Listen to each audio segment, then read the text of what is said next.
Hi అండి. నమస్తే. ఈరోజు ఫీల్డ్ విజిట్‌లో కొన్ని ఒక రైతు మాట్లాడిన దాన్ని బట్టి షార్ట్ వీడియో చేస్తున్నాను. రైతు ఏం చెప్పాడంటే, ఆయన ఫస్ట్ ప్రకాష్ కొట్టాడంట. తర్వాత డిసైడ్ కొట్టాడంట. తర్వాత మూడోసారి ఎస్ఎల్ఆర్ కొట్టాడంట. ఇప్పుడు నాలుగోసారి ఏమంటున్నాడు? రాన్‌ఫెన్ కొట్టేదా అంటున్నాడు. ఏం మాట్లాడుతున్నారు? నేనేం చెప్పాలో నాకేం అర్థం కాల. ఫస్ట్ ప్రకాష్ కొట్టాడంట. తర్వాత ఇది డిసైడ్ కొట్టాడంట. తర్వాత ఎస్ఎల్ఆర్ కొట్టి ఇప్పుడు రాన్‌ఫెన్‌కెళ్తున్నాడు. ఏందండి నాలుగిట్లో ఒకే టెక్నికల్ కదా! ప్రకాష్ టెక్నికల్. కాకపోతే పర్సెంటేజ్ మారిద్ది అంతే. నాలుగిట్లో ఒకే టెక్నికల్ ఉంది. సరే నేను కూర్చోబెట్టి చెప్పా. బాబాయ్ ఇట్లా నాలుగిట్లో ఒకే టెక్నికల్ ఉంది.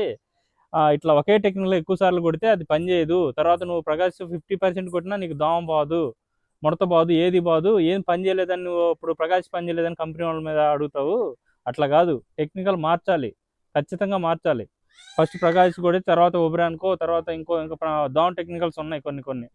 సెఫీనా కానీ లేదంటే తర్వాత క్లాస్‌లో పెద్ద పెద్ద టెక్నికల్స్ కానీ చిన్నయి ప్రైడ్‌లు, అక్టార్‌లు చిన్నయి ఇట్లాంటి దోమ టెక్నికల్ వేరుగా ఉన్నాయి. వేరుగా కొట్టండి. టెక్నికల్ మార్చి కొట్టండి బాబాయ్ గారు. ఇట్లా ఒకే టెక్నికల్ పదే కొట్టకాకండి. పని చేయకుండా పోద్ది. అది రెసిస్టెన్స్ పవర్ పెంచుకునిద్ది దోమ అనేది. రెసిస్టెన్స్ పవర్ పెంచుకుందంటే మాత్రం తర్వాత ముందు పని చేయకుండా పోద్ది. అది హై టెక్నికల్ కొట్టినా అని చెప్పాను. ఓకేనా? Thank you.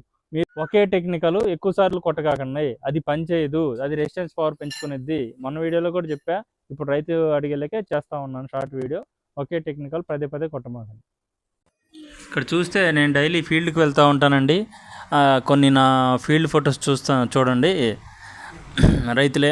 నేనైతే మెయిన్గా రైతుల దగ్గరికి వెళ్ళినప్పుడు లాస్ట్ 3 స్ప్రేయింగ్స్ ఏమేమి కొట్టారు బాబాయ్ అని అడుగుతాను.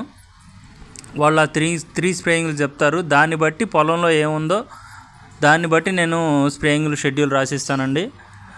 తర్వాత ఏం జరిగిందంటే నేను ఎక్కువ రైతుల దగ్గర నుంచి సగం ఇన్ఫర్మేషన్ ఆల్మోస్ట్ 50-60% సగం ఇన్ఫర్మేషన్ రైతుల దగ్గర నుంచి తెలుసుకుంటానండి. అంటే వాళ్ళు ఏం కొట్టారు, వాళ్ళకి ఏ బెస్ట్గా అనిపించింది కాంబినేషన్, ఏ బాగా అనిపించింది బాబాయ్ అని కూడా అడుగుతాను. నాలెడ్జ్